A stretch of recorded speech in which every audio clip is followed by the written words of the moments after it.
Friends કેમ છો? તમને બધાને મારા જય અંબે. તો હું આજે આ બ્રેડની રેસીપી બનાવવાની છું, જે આવી રીતે ચોરસ કટ કરી લીધા છે. એનો નીચેનો ભાગવાળો બ્રેડનો હોય તે પણ લઈ લીધો છે. તો ચાલો હવે પહેલાં આવી ફ્રાય પેન લીધી છે. ફ્રાય પેનમાં આપણે તેલ એડ કરી દેવાનું.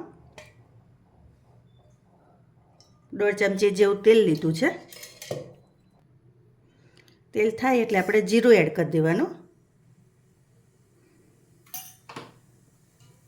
જીરું થવા દેવાનું થોડુંક.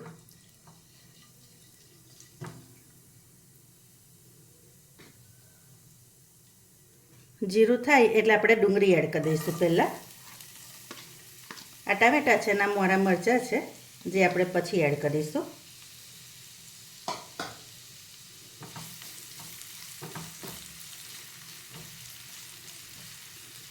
તમારે બ્રેડ વધી હોય અને છોકરાઓને સેન્ડવિચ બ્રેડ બટર એવું ના ખાવું હોય તો તમે આ રીતે પણ છોકરાઓને બ્રેડ આપી શકો છો.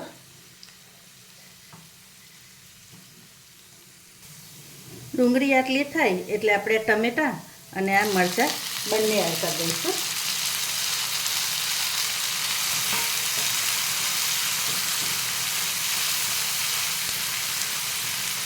હવે આપણે એમાં મીઠું એડ કરી દેવાનું થોડુંક.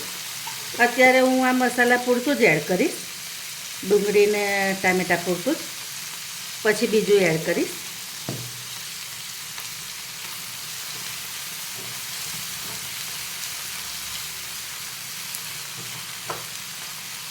હવે આને આપણે થવા દેવાનું.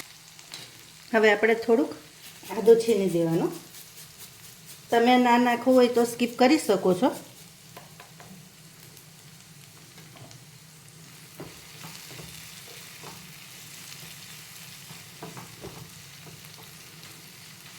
પછી આવી રીતે આપણે ટામેટાને દાબીને ક્રશ કરી લેવાના. હવે એમાં મસાલા કરી દઈશું આપણે.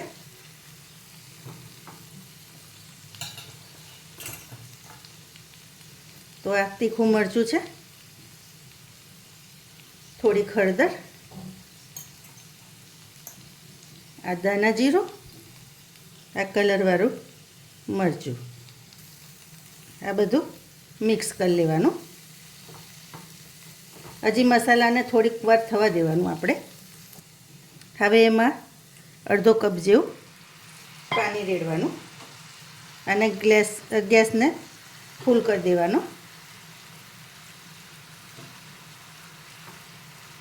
હવે આપણે એમાં જે બ્રેડના ટુકડા હતા એ બધા આપણે એડ કરી દેવાના અને બરાબર મિક્સ કરી લેવાના.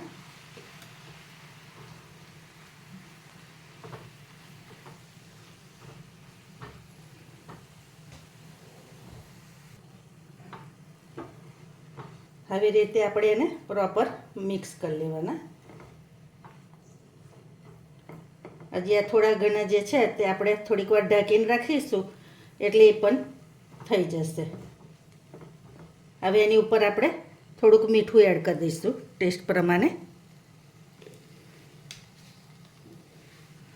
તો મીઠું પહેલાં થોડુંક એડ કર્યું હતું એટલે બહુ નહીં કરવાનું, અડધી ચમચીથી ઓછું એડ કર્યું છે મેં.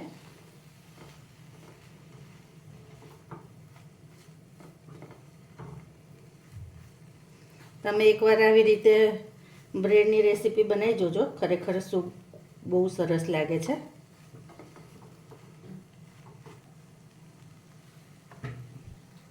હવે લાસ્ટમાં મેજિક મસાલા થોડાક એડ કરી દેવાના ઉપરથી. અને આ ખાસ નાખજો, કારણ કે આની લીધે એનો ટેસ્ટ આખો અલગ આવે છે.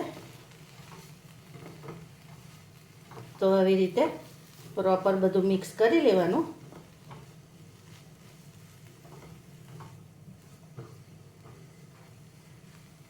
તો તૈયાર છે આપણા બ્રેડ.